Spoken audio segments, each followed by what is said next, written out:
I'm here in my living room in Sedona. Carolyn and I just had dinner, and at the last minute, we decided we're going to try to record this. So the lighting is terrible. We have points of, it's a sun above our head, but I'd like you to meet Yeah. Carolyn Ford and Einstein. Hello. So tell We're us how honored. you are part, how Einstein is part of your life. Wow.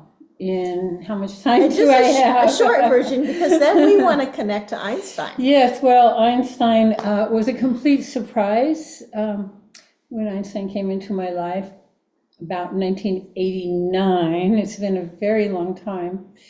And boy, I'm thinking how many versions and levels of the story do I tell? Einstein came to me after I sat in a workshop with a medicine man, Harley Swifter, and it was a dream workshop. And at the end of the dream workshop, Harley Swifter brought out small little crystal skulls. At that time, I had no idea a crystal skull existed, ancient or modern, carved, nothing. I knew nothing about them. So I meditated with this little skull. We all got on our stomach and we peered into the eyes as he beat on a drum and chanted and encouraged us to meet the guardian of the crystal skull within. And we went in, we peered through the eyes, and we journeyed in. And I met the guardian, and it said, "You are the guardian." To me. And it was of a small crystal skull? Or Yeah, was this no, a little one. A little Okay. contemporary skull. Uh-huh. I didn't know anything like Einstein existed at the time. So I was so enamored that this little meditation in this skull talked to me. I couldn't believe it. So I immediately called one of my friends living in Seattle, and he owned a crystal shop. And I said, "Jack, could you help me find a crystal skull? I want to, like getting a piece of lapis or something. Yeah, I want to find out what this is about." And so of course he said, "Sure, Carolyn, I'll see what I can find." And the very next morning, he calls me and he says, "Carolyn, I found you a skull." And I go, "Already, Jack? How did that happen?" Because he didn't even know anyone who had skulls when I asked him. He said, "Well, the amazing thing that happened is this man came to his store at 9 a.m. with a suitcase the next day. And in the suitcase were artifacts. And this man came upon these artifacts because there was an explorer who had recently passed away. And the explorer had these artifacts, but the family owed this man money. So they said, "Well, we can't pay you, but will you take some of Father's artifacts in lieu of payment?" Being a businessman, he said, "Well, of course." And he came right down to my friend's shop to move them on. Mm-hmm.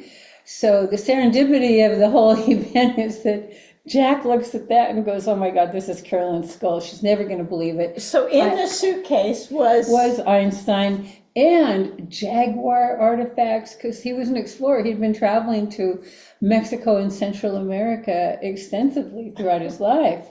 So, I ask. And there was. I told you how this works in my Yes. life. And so Jack calls me up and he goes, "Carolyn, I found your skull, but well, there's a problem." And I go, "Oh gosh, you just want to play with a little $200 skull or something." And he goes, "Well, it's bigger, but," he goes, "I can't tell you more. You just have to come home." And I had just moved to Los Angeles because I was working there currently. So anyway, I knew Jack knew me and knew who I was. And he said, "You've got to come home." And I just knew I had to. So I hop in a plane, I fly home. On the flight, this voice starts saying, "When you meet me, you will want to have rose water to cleanse me." I'm like, "What?" It's already talking to me on the plane. It was so exciting. Anyway, I'm shortening the story, but I get up to Seattle, I go to Jack's house, I walk in to see this big skull that I didn't want. I was looking for a little skull, and I walk in. I don't know ancient skulls exist. I don't know bigger skulls exist. I walk in, look at Einstein and say, that's my baby. Like, I don't know it exists, and now it's my baby, and I found it. So the union began there, and it's been hot and passionate, really, ever since. That was in, I think, about 89. 1989, yes. So That's the short version. So I met Carolyn about 6 months ago in an Italian restaurant, and she says, oh, I'm into crystals. And she said, I have this crystal skull. I've never cared. They're spooky. You know, I've never really cared much for crystal skulls, but she brings it over. And so we had dinner in the spring, and this is December, and she brought it over now. And at the last minute, we've had a lovely dinner. We thought, well, why don't I try to talk to it or communicate to Einstein? And why don't we just turn on a recorder, find my desk lamp, and see what happens? We did, and we put tidy napkins over the lamp to diffuse the light, right? We've improvised quite creatively to see what we can get, because you don't really know if you wish you would have been filming or not. So all right. So you're going to do your magic with Einstein. Who knows? I met him before and and channeled a lot. I don't remember anything. And you recorded it somewhere, so we have the recording. We have it archived, yes. So thank you for being here. Let's see what happens. We have no idea. You and Einstein take the floor. But you stay here. Who knows? You may you don't call yourself a channel, but you are. Oh well, I don't do it like you on command. I do it and pretend I'm not doing it. Okay, so right? if that comes up, pretend you're not doing it, and go ahead and share. Okay. All right.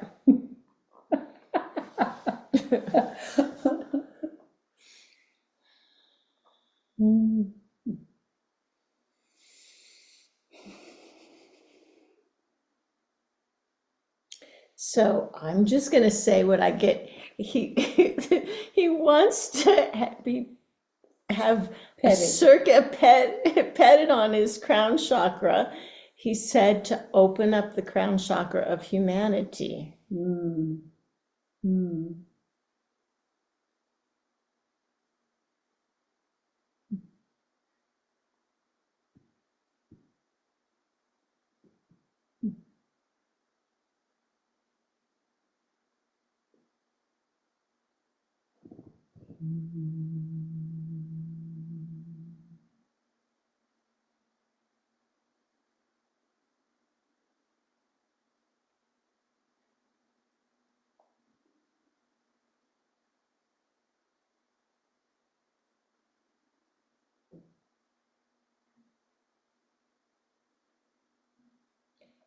So I'll just tell you what I feel as Jonette, this sweet energy, somehow that opened something up. And this sweet energy from Mother Earth came up because, you know, he's a child of earth and fire, and came up through the earth, through the crown chakra. So it's as if earth grounded energy got elevated into the heavenly realms, and it's still happening. Tell me what you sense, or between heaven and earth, this is a beautiful space of manifestation to combine these energies and broadcast. all right, let's be with that. And I know the speaker's not so good, so hopefully it's picking this up. So I invite all of you watching to imagine maybe your crown chakra opening up and creating a velocity almost of earth energies, broad earth energies, it feels like, going up through each of us. The important thing to know too is that we're on a mountain. I mean, we are on the mountain. We're, it's an expansive mountain, but we are broadcasting from a mountain, and there are ley lines here that connect around the earth. So that too is simultaneously happening.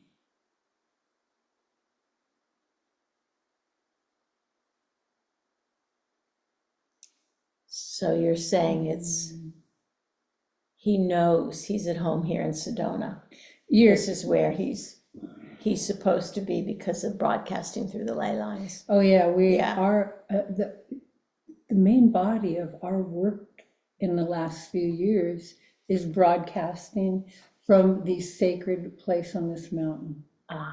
And that is what we've been asked to do. And we imprint smaller skulls that have been uploaded by the master computer, because crystal skulls, it's not just a scary skull face. They actually, the carving and the shape is very symbolic and important for the way that as a computer, they hold energy and broadcast it. So we have awakened and turned on the computer, and we are broadcasting from the computer. And so this is what I do all day long at home, is I'm broadcasting.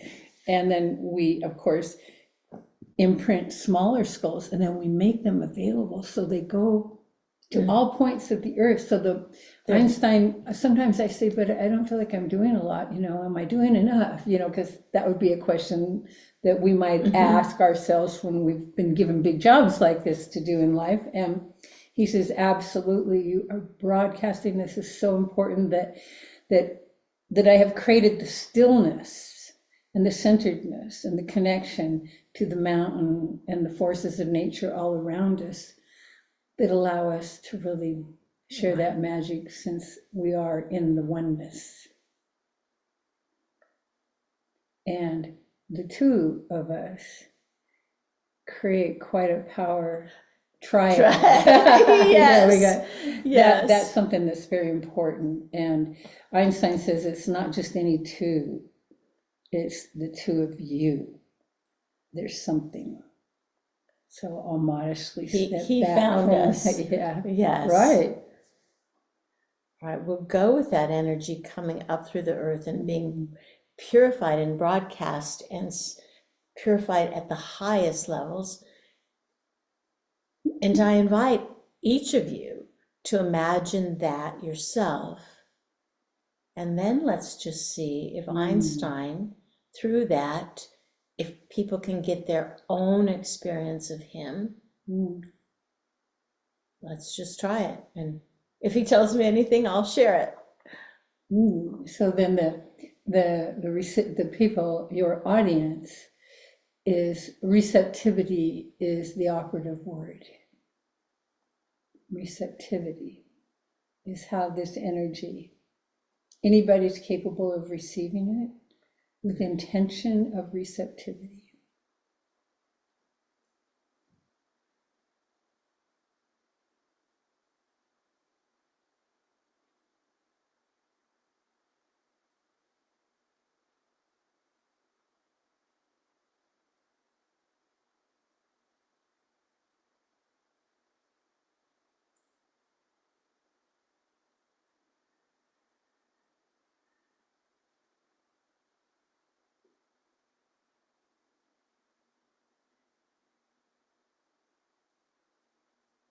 It's woven through with golden threads of love.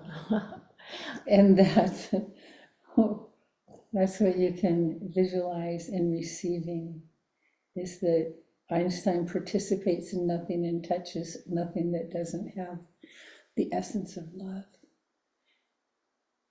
And I feel that it's a broadcast not of answers and information, not of messages, but of this space of ancient, stellar, forever love.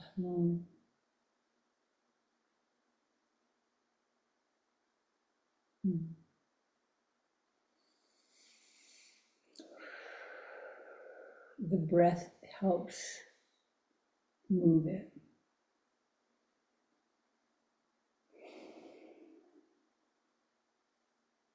So in the process of receptivity, the breath has value.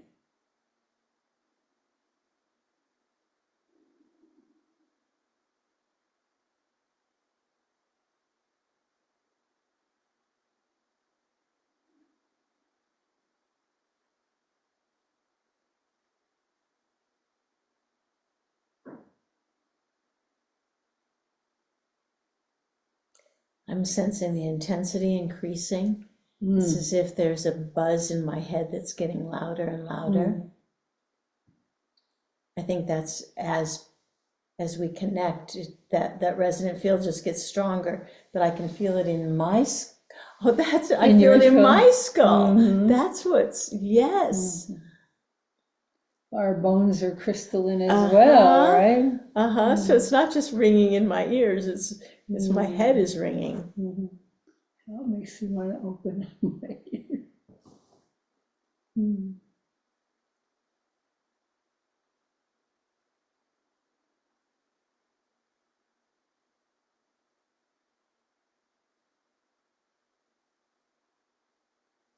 As people receive, do you want to ask if there's a message?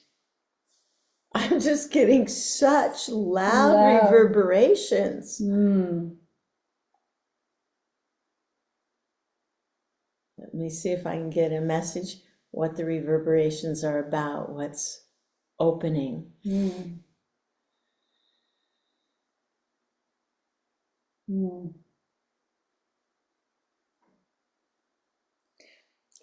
The words I get is a tidal wave of change. Yes. And the picture of the tidal wave has me a little concerned, but the energy around it isn't concerning.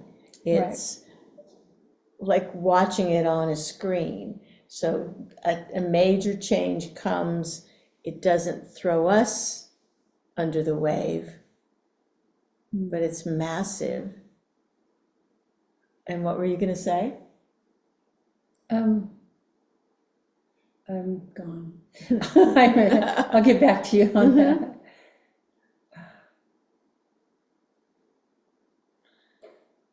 What I saw, that tone is a frequency that is clearing the third eye, pineal gland, opening up so that people can reach these states.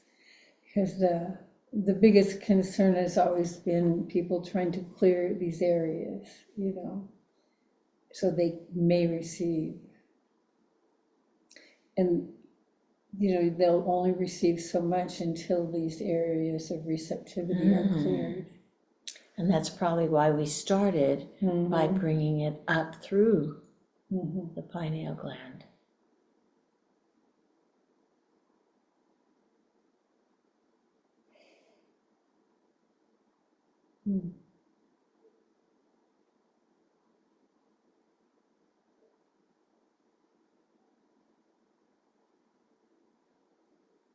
I invite you all of you, to imagine that your bottle of champagne and the cork just opened up. And all this pressure that we were trying to keep bottled up is now effervescent. It didn't have room to be effervescent before. And so now the true nature of that aliveness is showing itself, because it doesn't have to be bottled only in physicality or only in the champagne bottle.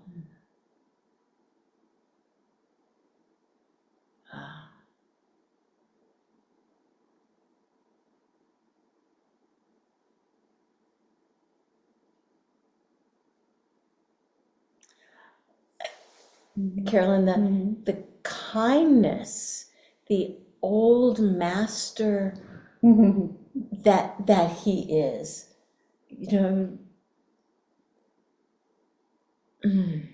Humble.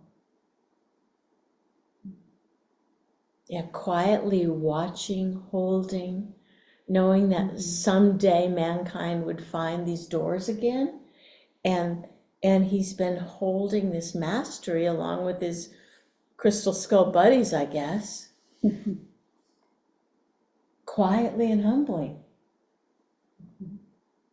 He shares it just with, we set skulls next to him on the altar at home. And then those eventually go out to people. And they get activated with that. With that, yeah, they're all, that's what we call imprinting. So we upload the computer, so, yeah, it's the most important work right now. That makes perfect sense. Yeah. So I invite all of you to join Carolyn and me and just feel uploaded, feel this kind, ancient, knowing mastery that has been waiting for us. Yeah. Making the connection is the first step. Feeling, receiving. What we find after this is many people start to receive Einstein in the dream time, and you are even welcome to invite visitations in the dream time. That's between you and Einstein. I don't control that. I get lots of messages that they saw us in the dream time, He's a traveler, he's consciousness, he's the skull of consciousness. He lives up in that field where the dream time reaches. So maybe you have questions, you want answers, you ask them of Einstein before you go to sleep, and see if you have opened up enough to start receiving answers. Keep a paper and pen available to write when you first wake up, because you will start to get answers. It may not happen on day 1 or day 2. It may not happen the first week. Sometimes it does. Everybody is different. Your environment, your circumstances are different. But know you are connecting to a consciousness field where many answers can be given.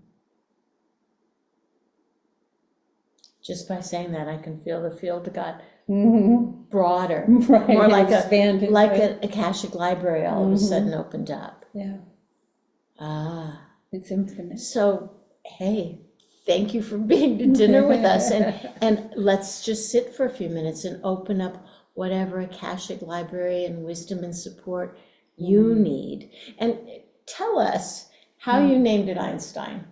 Well, it certainly wasn't me that gave the name.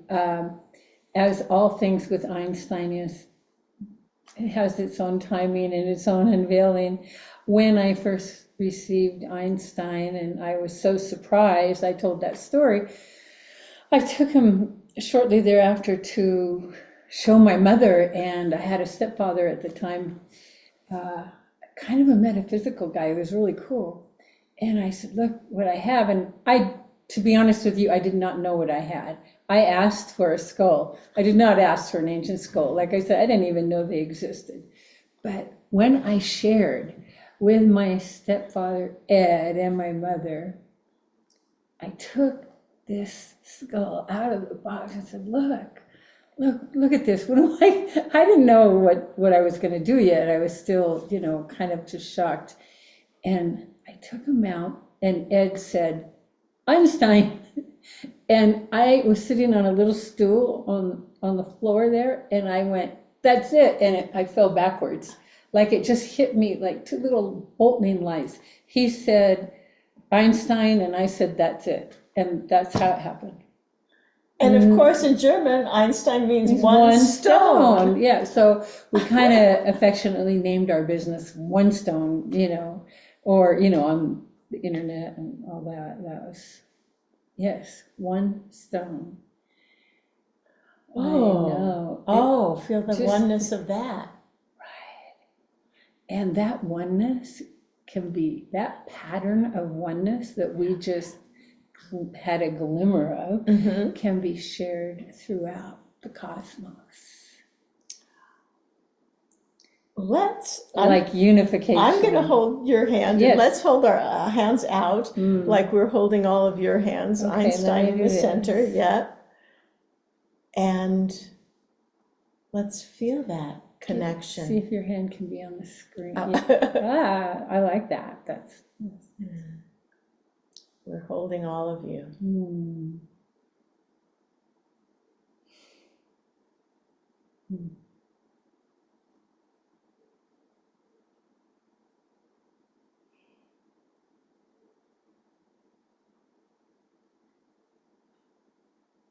Our hands are tingling. I just feel this field of compassion, and it's delightful. Which I have to say surprises me, because he was kind of scary looking, but the energy No, he's is not. soft. No, but the energy is so soft. Yeah. I know. We'll do another one about what skulls represented in the past and how the truth of the skulls has been hidden. Right. They're giant computers. Mm-hmm.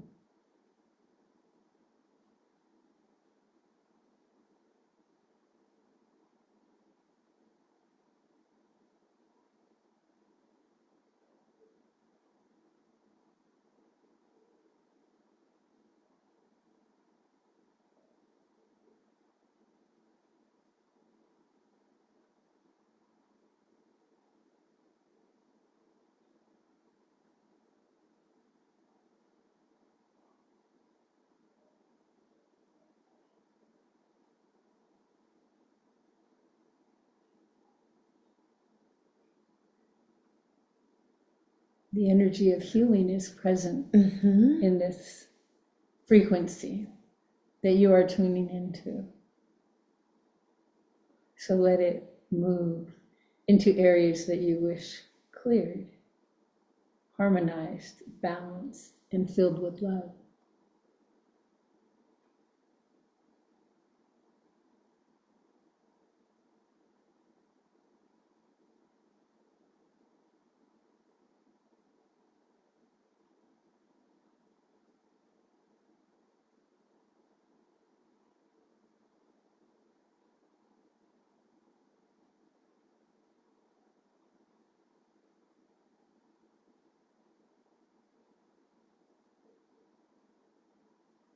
It feels like such an effortless, joyful clearing and healing.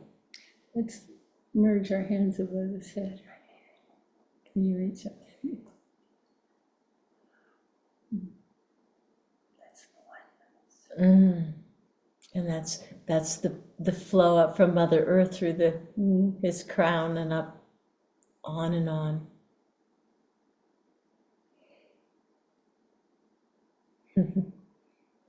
If he's facing you, we would put a hand on either side of his head.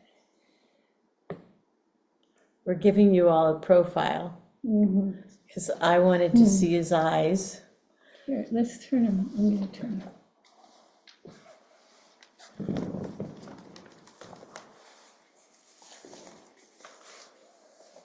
He's on a bunch of books. We tried to get. There he is. Here, I'm going to lift him if you. You're going to lift him? And you adjust that. Okay. And I'll face my thing. And you want to just put it face a little bit. All right. Okay, he's coming back. He's coming back. This is. She's good at He's 33 lifting. pounds. I'm moving my fingers. Yeah, please. Okay. And the light's kind of bright. I'm going to move the light so you guys can. Yeah. Well, it's not a I just studio, want it's I the want living the room. bottom of his mouth, right? All right. Okay. It is hard to see. Yeah, we can have the light back a little. That's Okay. good. All right. Well, we'll probably do this again, and we might do it a little bit more professionally. Put your, yeah, see, this is nice. Right. It's a play. This is our play. Yeah. Dinner with Einstein. I mean, we just planned to have dinner, and Einstein came. And then we decided to bring all of you.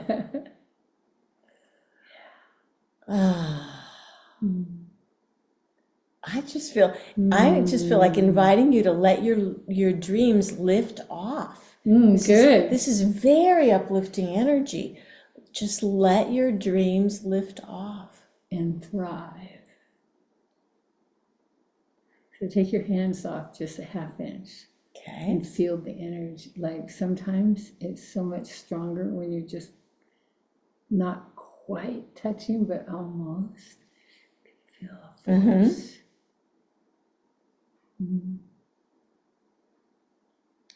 Well, this has been a beautiful completion of dinner and dessert here. So thank you for watching this. And Carolyn, thank you for bringing Einstein. Thank you. And what a beautiful dinner you prepared, too. I'm so honored. It's fun. It's fun to meet new friends.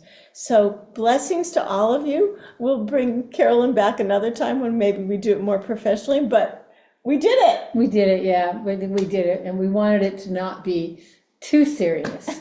So there you go. All right. Now we're really going to have dessert. Okay.